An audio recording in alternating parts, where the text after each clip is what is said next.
The message arrived in a shimmering golden cylinder, lined with runes that pulsed as if alive.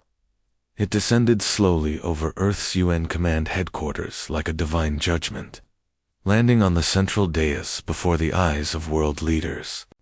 The air in the room grew heavy, despite the climate-controlled walls.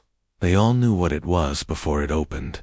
After all, it had happened to every other conquered world in the galactic dominion's reach.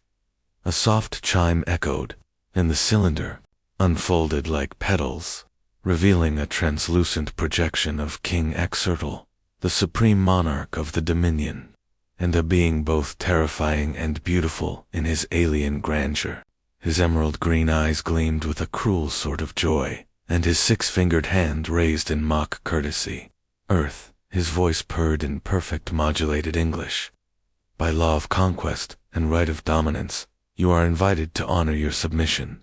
To the throne of Virix Prime, your tribute is requested in the form of a bride, one of your finest, one of your most, obedient. She will become queen consort of the Empire. Refusal, of course, will be considered rebellion and punished accordingly. The signal cut, silence blanketed the chamber. President Malik of the North. American Confederacy stood slowly, jaw clenched. It's a message wrapped in ceremony, but make no mistake, he just ordered us to hand over one of our own like a prize cow. The murmurs around the room were dark and furious. Earth had surrendered under duress just 3 months prior, after orbital defense platforms had been disarmed by Dominion gravity mines. Their superweapons hovered just outside lunar orbit, a constant reminder of Earth's new leash. General Ilan Corrine, scarred and silver-haired, cleared her throat. We've known this day would come. Project Widow was built for it. All eyes turned to her. Corrine didn't flinch. We don't give them a bride. We give them a ghost, a marine. One trained for infiltration, assassination, and misdirection. One who speaks 14 alien dialects and has studied Dominion culture like scripture. A woman who already died once on paper and was buried under 6 feet of falsified records. We give them Captain Rhea Morgan. Half the room gasped. The other half whispered her name like a spell. Corrine pressed a button and the holoscreen flickered, showing a file marked classified, Omega clearance only. The image was of a woman in her 30s, with a face carved by fire and forged in purpose, deep brown eyes, a mouth that rarely smiled, a history of unbroken loyalty, unstoppable field performance, and silence under torture. She volunteered the day Earths fell, Corrine said. She knew this was coming. Rhea Morgan stood in the prep chamber beneath Europa base, wrapped in silk imported from a Virexian trade node. It shimmered with a copper hue, tight in the waist and flowing at the knees, accentuating curves she'd spent a decade hiding under armor. A visor above her displayed her vitals, calm, cold, collected. A voice crackled through her comm implant. Captain Morgan, you still with us? Rhea turned slowly to the one-way mirror, tilting her head like a predator, hearing its prey twitch. Always, she said. Her voice was smooth. EMOTIONLESS. Behind the mirror, Corrine smiled. Extraction plan is coded in your left retina. Emergency overrides are embedded in your neural lace. Knife in the shoe, plasma pin in the earring. Don't fall in love. Don't get sentimental. Do what ghosts do. Rhea turned back to the mirror, whispering words that were never meant for microphones. I'm already dead. Let's haunt a king. The journey to Virix Prime was more of a performance than a transport. The Dominion's flagship, a sprawling palace ship of obsidian and chrome, greeted her with the fanfare of ancient royalty. Trumpets played through artificial atmosphere as mechanical pedals unfurled across the docking bay. She was received by robed attendants who wore no smiles, only duty etched into their bone-pale faces. Rhea said nothing. She walked slowly, gracefully, rehearsed in the gait of nobility. Every step echoed with restraint. They scanned her full body pass-through. Neural resonance sweep, synaptic verification. Her decoys held, They always did. Earth's best tech didn't shimmer or pulse. It lived inside her, fused to the marrow. "You are most exquisite," said a steward with silver tendrils for eyebrows. "The king will be pleased." Rhea gave a subtle nod. Her eyes took in every angle of the corridor distance. 2 corners, camera placements, emergency airlocks. She noted the shimmer of shield fields, the soft whir of defense drones hovering far above. They led her to a chamber of unholy opulence, draped in red silk and black stone. It smelled of incense and something older blood perhaps, or victory. In the center stood a throne of living metal, and on it, the King Exertal was taller than she expected. Nearly 7 feet, armored in iridescent skin that shifted colors as he moved. His face bore no clear expression, but his eyes flickered with curiosity, interest, and ownership. "You are the tribute," he said, rising from the throne. His voice echoed, despite the hushed acoustics. "They said you were beautiful. They lied." Rhea tilted her head. "Should I be offended? Flattery is 4 equals. You are here to be claimed." He circled her. His eyes scanned her like tools, not lustfully but analytically. A scientist with a new test subject. He stopped behind her and gently laid a hand on her shoulder. Her skin tightened, every instinct screaming to react. But she didn't flinch. "You carry no fear," he said. "Fear is for those who have something left to lose." He smiled at that, just barely. "Tomorrow, we perform the binding ceremony. Tonight, you will be prepared." Rhea didn't respond. She merely bowed her head and walked as instructed. In her mind, she mapped the layout, throne room to corridor to her quarters, the guards' patrol patterns, number of exits. Every breath, every step, a calculation. She arrived in her assigned chambers, a suite, more ornate than any human palace. The door sealed behind her with a soft hiss. She waited 3 seconds, then tapped her earring. A red light blinked twice. She approached the mirror, pricked her fingertip, and swiped a sigil into the glass. The reflection shimmered and became a console interface. She accessed the satellite, uplink, spoofed the Dominion channel ID, and connected to Earth Command for 8 seconds. Enough to deliver her first report. "Target has made contact. Surveillance nodes mapped. Weapon concealment undetected. Ceremony scheduled in 27 hours. Initiating Phase 2. Then the screen flickered and vanished. She leaned back, exhaled slowly, and closed her eyes. In another world, she might have been a dancer, a poet, a bride even. But Earth no longer allowed such luxuries. She wasn't here to live. She was here to bury a king. That night, as alien stars bloomed above the palace, Rhea sat cross-legged on a hovering platform near the chamber's edge.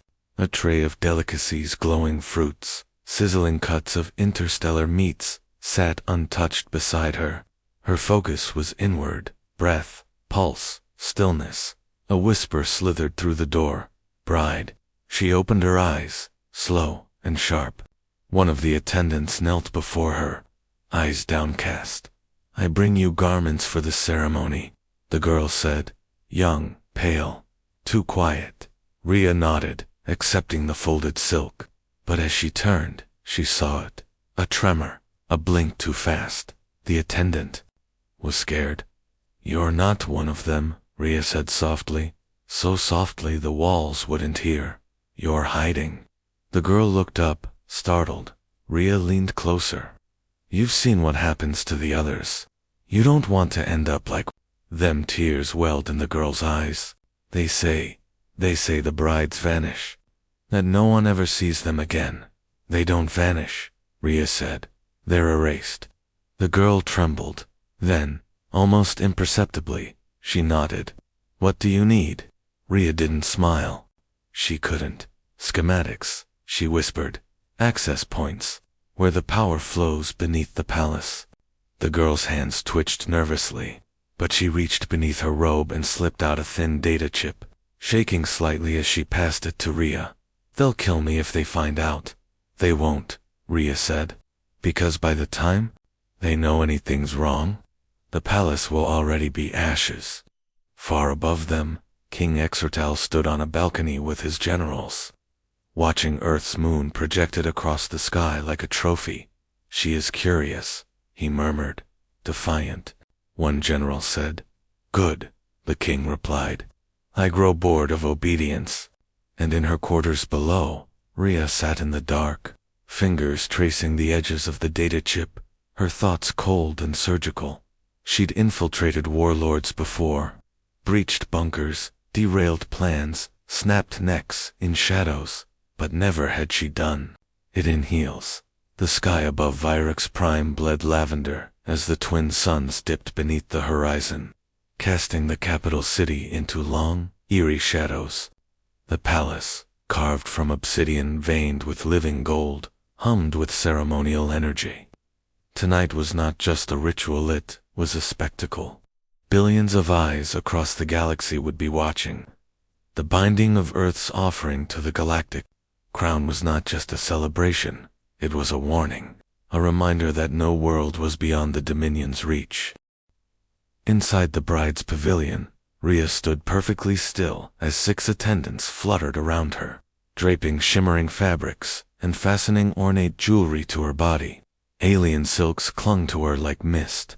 Her wrists bore bands made from crushed star fragments, and around her throat they fastened a living cholera, thin ribbon that pulsed in sync with her heartbeat, a symbol of submission. She studied her reflection in the floating mirror. She looked like someone else, not a soldier, not a killer, not the last spark of rebellion Earth had left. She looked like a gift. Rhea clenched her jaw, steadying her breath, as her eyes scanned the attendants. The girl from last night was not among them. The others were silent, emotionless, programmed, or broken. It didn't matter. None of them made eye contact. A low chime echoed through the chamber. The door slid open, revealing a tall figure cloaked in translucent crimson. His features were sharper than most Varixians, older, perhaps wiser, or more dangerous. "I am Urhax," he said in a neutral tone, "Royal Master of Ceremony. I will conduct your binding." Rhea bowed slightly, playing her role. "An honor?" He raised an eyebrow. "You say it like a soldier would say it." "Then you're paying attention," she replied. A flicker of amusement passed through his features. "The king finds your resistance entertaining. He thinks it will make your breaking more satisfying." Rhea smiled faintly. "Tell your king that some things break inward, quietly, then they explode." Urhax studied her for a long moment before turning toward the corridor. "Follow me." She did. The halls leading to the grand sanctum were lit with thousands of glowing orbs, tiny drones hovering just above the floor. They cast long liquid shadows across the walls, dancing with every step. Guards lined the passage, tall, armored, faceless. Each carried a plasma glaive. None looked at her.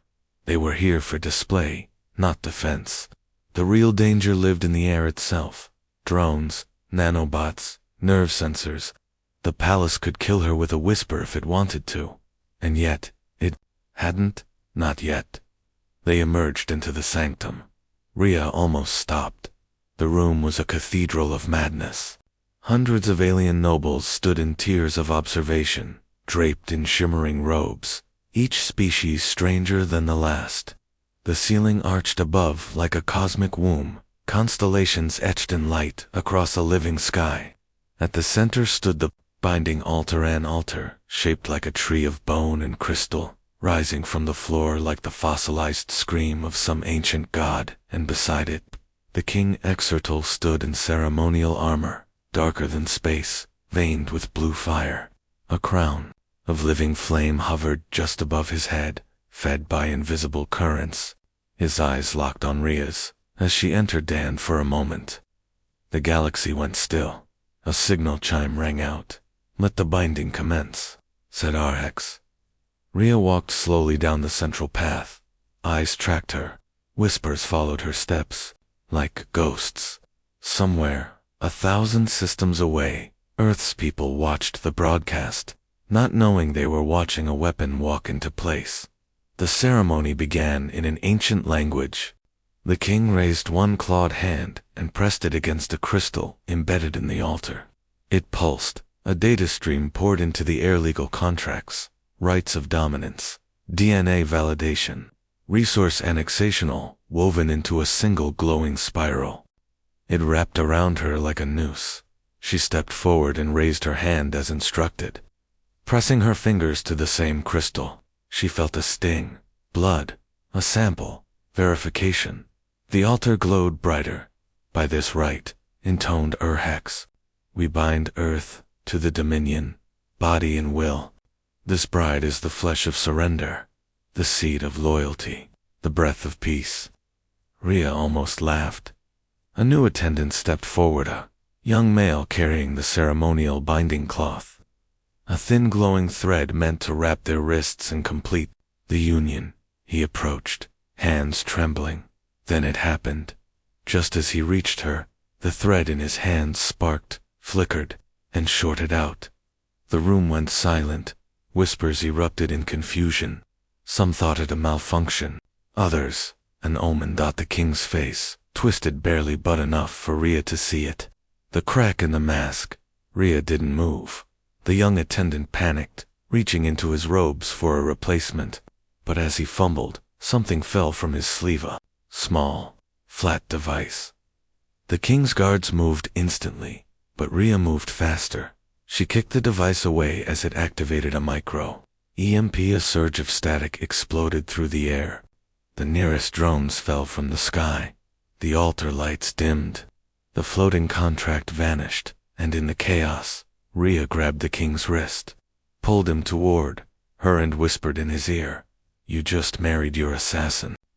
She slammed a palm into his chest, triggering the kinetic pulse woven into her gown. It blasted him backward. The altar shattered. Screams erupted.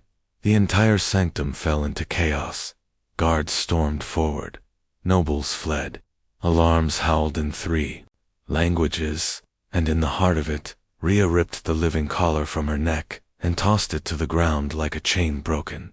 She ran through the side corridor, as planned, left at the solar basin. Through the servant ducts. Every inch memorized. Every second counted. Behind her, footsteps thundered. Energy bolts sizzled past her ears. But Rhea was faster. She burst into the storage chamber near the throne's base and pulled a panel loose. Inside was the cache she had hidden during her pre-ceremony prep, a compact pistol, a tracking relay, and a pulse grenade disguised as a perfume bottle. She grabbed the pistol. 2 guards rounded the corner. She shot them both in the knee. Non-lethal, strategic. She needed them screaming. She needed the noise. Rhea activated the relay. A burst of encrypted signal launched through subspace back to Earth. A single pulse. Just one message. Phase 2 in motion. Initiate fleet jump. Then she ran again, down deeper, into the underpalace, toward the access tunnels, toward freedom. But freedom wasn't waiting. It was a trap. She turned the final corner and found herself surrounded. 8 guards, drones, and at the center King Exertal. His ceremonial armor was scorched. One side of his face had cracked along the cheekbone, leaking silver blood, but his eyes burned brighter than ever. "You lied," he growled. "I said, I do," she spat. "You just didn't listen to the tone." He stepped forward. "Do you think you can kill me with parlor tricks and fabric explosives?" "No," she said, raising the pistol. "That's what Earth's fleet is for." She fired, but a drone intercepted the bolt. A stun blast hit her. From the side, Rhea collapsed. The world folded in on itself. Darkness swallowed her whole. Somewhere above, in Earth orbit, Admiral Saito watched the pulse relay arrive. He turned to his officers. "She's lit the match, move the fleet." And on Vyrix Prime, in the silence of a royal holding cell, Rhea Morgan opened her eyes to total darkness. Hand smiled through bloodied lips. "Still alive," she whispered. Round 2. The walls pulsed, not with light, but with breath. Rhea awoke in silence. Stripped of her gown, her implants offline, and her hands locked in magnetic cuffs that pulsed in sync with her heartbeat. The cell wasn't metal or stone, it was living, some kind of biotech membrane engineered to absorb kinetic shock and neutralize energy pulses. No wires to cut, no seams to pry open. She tested the cuffs. No give. Tried her neural lace. Nothing but static. Her body ached from the stun blast. Her cheek was bruised, her shoulder dislocated. Her pride remained intact. Footsteps echoed. The cell dissolved like melting wax. In its place stood a hallway of shimmering blue glass and mist. And walking toward her cloak, flaring with every step, was King Exertal. He didn't look angry. He looked curious. "You're awake," he said. She looked up from the floor, one brow raised. "You sound surprised. I didn't expect you to survive the third pulse. Most species lose higher motor function. I'm not most species." "No," he said softly. "You are not." He circled her slowly, like a collector examining a broken artifact. "You shamed me in front of the Dominion. You damaged the sanctum. You defiled the rite of unity. But more than that, you made me feel something I haven't felt in centuries. Regret," she offered. "No interest," she snorted. "Flattered." He leaned closer, his voice dropping low. "You tried to kill me, Captain Rhea Morgan. You were supposed to be a bride, a token. Instead, you're a weapon, an elegant one."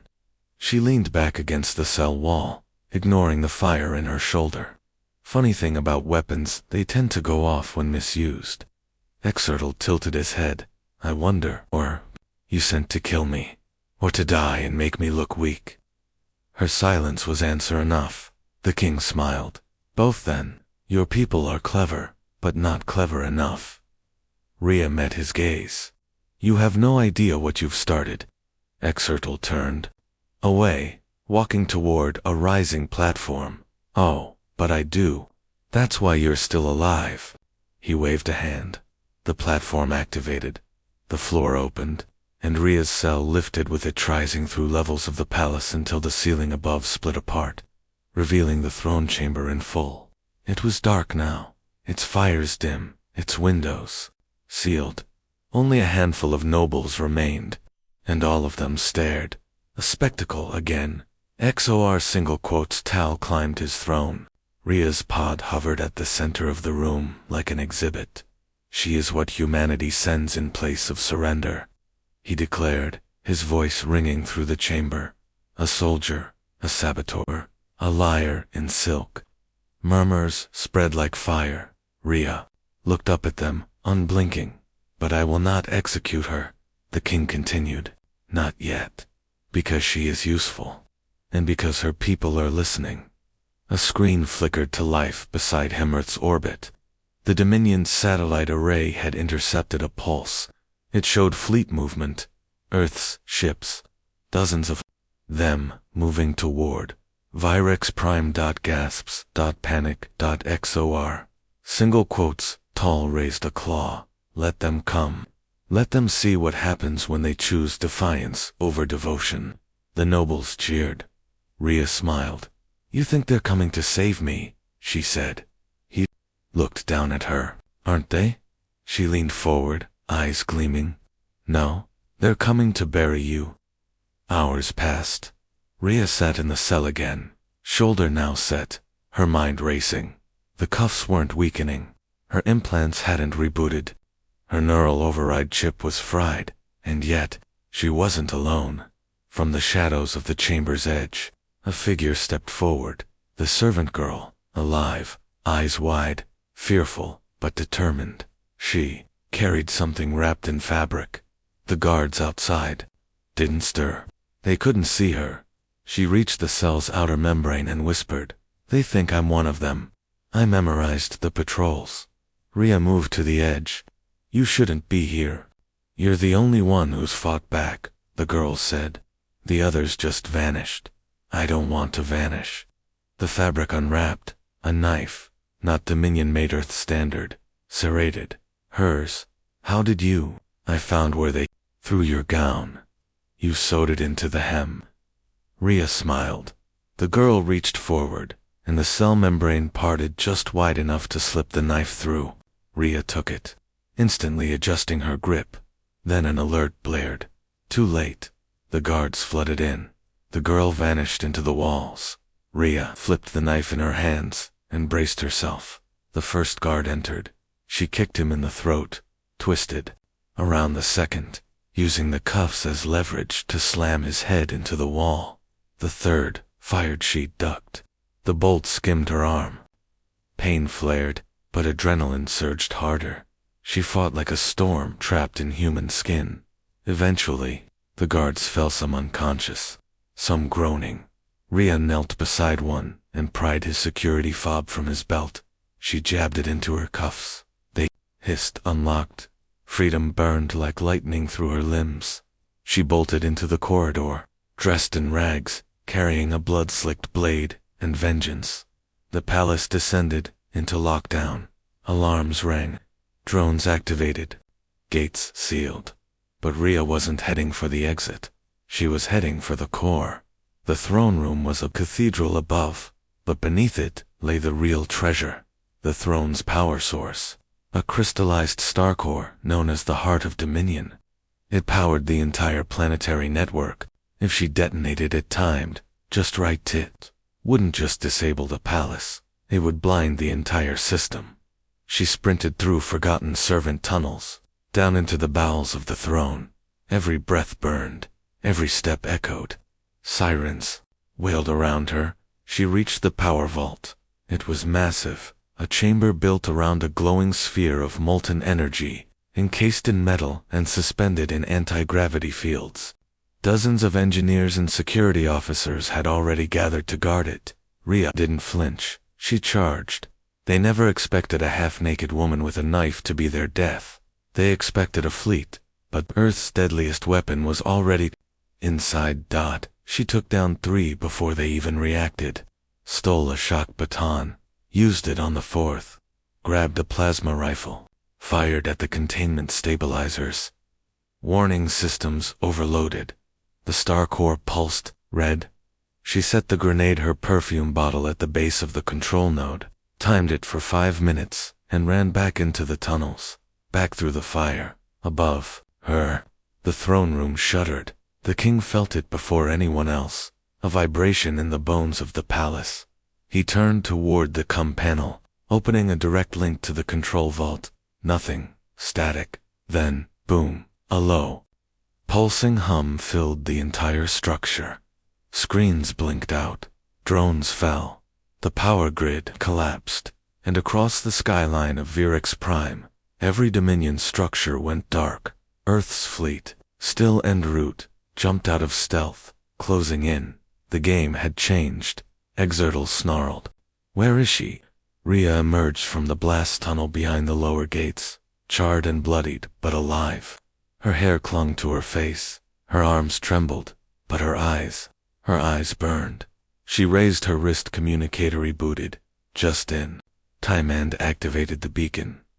Phase 3, she whispered. Light the sky. Above, in orbit, Earth's warships opened fire, and in the wreckage of the vault, beneath smoke and shattered crystal, the throne began to collapse. But the king was not gone. Not yet. The throne was gone. Virix Prime's capital, once the jewel of the Dominion, now smoldered beneath a rain of burning debris and orbital fire. Earth's fleet had pierced the upper atmosphere like divine spears, launching precision strikes against COM towers, drone nests, and planetary shields. Explosions bloomed across the skyline. The golden spires of royalty crumbled into ash. And still, deep within the palace ruins, Rhea Morgan kept moving. Her body screamed for rest. Burned skin, cracked ribs, a leg half dead from sprinting through collapsing tunnels, but her will surged harder than pain. The adrenaline was permanent now. The mission had no pause button. She had set the world on fire. Now she had to finish it. A fork in the corridor. Left toward the landing bays. Escape. Right toward the central sanctum. Toward him. She turned right. The deeper she ran, the more the palace changed. No longer ornate or ceremonial. This level was raw, functional. Exposed conduit veins pumped coolant through massive arteries. Servant crawl spaces zigzagged through the walls like a hive. Everything pulsed with backup power, glowing in emergency. Red. She paused, just long enough to steal a Dominion rifle from a fallen guard. Half its energy cells were fried. Didn't matter. She kept going, as she turned another corner. A shriek echoed from down the hall. Then footsteps. A door burst open, and a figure stumbled through bloodied, clutching her side. It was the servant girl. Her eyes locked onto Ria's. Her face lit up, not with fear, but relief. I hoped you'd still be alive, she gasped. Ria grabbed her before she fell. You shouldn't be here. They found out I helped you. They were going to dissect meal like the others. Ria gritted her teeth. How many others? The girl's eyes glistened. Dozens, maybe more. The brides, they were test subjects. They wanted to splice Dominion genes with human DNA, build a hybrid race loyal to the crown. Ria's hands curled into fists. The girl's breath faltered. She was fading. No, Ria said, lowering her gently. You stay awake. Not important, the girl whispered. But you are. Finish it, please. Ria pulled a stim injector from her belt and jabbed it into the girl's neck. You've done enough. Someone will come for you. She turned and ran again, rage, now the only thing keeping her upright. Every hallway felt tighter, the air thinner, the world darker, then doors ahead, massive, sealed. The king's inner sanctum. She placed her hand on the access pad. It rejected her DNA. She raised the rifle and fired into the lock. Mechanism sparks. Screams of metal. The doors peeled apart. And there he was. King Exertal, stripped of ceremonial robes, clad in a hybrid of armor and exhaustion, his form backlit by molten circuits and a collapsing core interface. He stood beside a massive holographic map of the system flickering. Earth's ships showed in red, surrounding his planet. He turned as she entered, and smiled. You survived. She raised the rifle. Barely. You burned my throne, he said. You tried to breed my species like cattle. You lied. You started it. He stepped down from the platform. Each movement fluid and predatory. Earth always had a myth about gods falling from the sky, she said, circling him. You're going to be the punchline. You could have run. You had your chance. I didn't come to escape. The room trembled. A shockwave rippled through the floor as another orbital strike hit the city. She fired. The king dodged, then lunged. They collided with a force that shook the chamber. Her rifle clattered across the floor. He swung a blow that cracked her jaw. She staggered, spat blood, and responded with a boot to his knee. He stumbled. She seized the moment, grabbed a plasma blade from her belt, and slashed. His armor flared, absorbing most of it, but not all. A gash opened along his side. He snarled, eyes glowing. You are the most dangerous thing I've ever seen in silk. I wore it for the pockets. They clashed again, blade against claws. Brute strength against sheer fury. She ducked a swipe and drove the blade into his shoulder. He screamed, grabbed her by the throat, and slammed her into a wall hard enough to crack stone. Lights burst in her vision, but she didn't drop the blade. She twisted it, and then headbutted him. He reeled, bleeding now, sparks flying from a damaged implant near his temple. Ria dropped to one knee, panting. Still think I was just a token? She spat. He growled, then launched forward, tackling her. They rolled across the floor, a blur of limbs and hatred. She landed a punch square to his jaw. He responded with an elbow to her ribs. The blade skidded away. She reached for it, too far. He pinned her. You're strong, he said, but strength alone won't win this. No, she whispered, and activated the pulse beacon under her tongue. The ceiling cracked. A precise orbital shot struck the tower, blowing the roof apart. Sunlight poured in, and with it, 2 dropships. Earth's Marines rappelled down in a fury of armor and fire. Rhea shoved the king off and dove for the blade, but he vanished.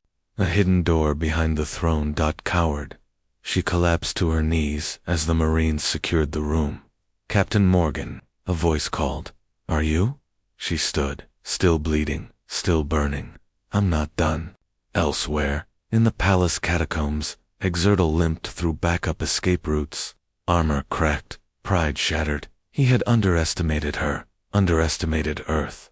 But he wasn't finished. He reached a hidden transport, activated the sequence, then a shadow appeared at the entrance. Rhea again. "I told you," she said, raising her blade. "You don't get to vanish." He snarled, charged. She stepped aside, dodged, and struck. The blade buried itself in his gut. He gasped. But she didn't twist it. Instead, she leaned close. "Live," she said. "Let every Dominion world see their king brought to his knees." She pressed a button. A live stream activated broadcasting to the network. Every screen across the galaxy now showed Exertal bleeding, broken, on his knees before a human in scorched rags. "I could kill you," she said, "but this is louder." He collapsed. The camera zoomed in on her face. "My name is Captain Rhea Morgan. Earth does not kneel, Earth does not surrender, and Earth does not forget." The Dominion fractured. The throne world fell, and a rebellion was born, not just on Earth, but across 10,000 subjugated systems. It started with a wedding. It ended with a war cry. The sky's over. Vyrix Prime were no longer gold. They burned. Earth's fleet had turned the capital into a graveyard of towers, pride, and history. Smoke rose in spirals from the blackened ruins of the throne palace. Debris shimmered in the atmosphere like falling stars. Dominion banners were shredded by shockwaves and trampled by civilians in the streets. And at the center of it all stood Rhea Morgan. She walked slowly through the once sacred gates of the palace, now scorched and cratered. Her body was wrapped in combat armor scavenged from the drop team, her leg limping with every step. Her left shoulder was bandaged in a splint fashioned by medics, who had begged her to rest. She refused, because something unfinished still echoed in her bones. The king lived, barely, broken, but not buried, not yet. She reached the inner sanctum, again the same hall where she had once stood in silk and silence. Now she wore war and command like a second skin. The Dominion's remaining generals, chained at the base of the shattered altar, looked up at her with hatred and fear. Rhea ignored them. Her gaze swept to the throne, or what was left of it. The fire-blackened husk of a once living metal structure, still faintly pulsing, as if refusing to die. Exertal was there, slumped, stripped of his armor, his crown shattered, his limbs shaking from internal damage. His breath came in hisses. When he saw her, he straightened barely. "Come to finish it," he rasped. She walked slowly up the dais, her boots echoing across stone. "No," she said, "I came to witness it." He blinked. She raised a small divisa, neural holopod, activated the uplink. A moment later, screens across the system lit up. Vrexx Prime's sky, the throne room, the broken king, and her her face, unmasked, bloody, human. "I want every world that ever bowed to you to see this," she said quietly. "You demanded tribute. You took our people. You made brides into corpses and cultures into footnotes." She paused. "But the universe doesn't belong to tyrants anymore. It belongs to the ones who rise after the fall." She stepped back and nodded, toward the Marines waiting in formation at the entrance. "Take him." Exertal didn't resist. As they dragged him down the throne steps, he looked up at her one last time. "You think this ends with me?" "No," she said. "You were just the beginning." Weeks passed. Vyrix Prime was no longer the capital of the Dominion. Its towers were dismantled, Its database is decrypted. Its broadcast systems, REPURPOSED.Earth, didn't rule, not officially. But it didn't kneel either. It led, one rebellion at a time, across 1,000 systems.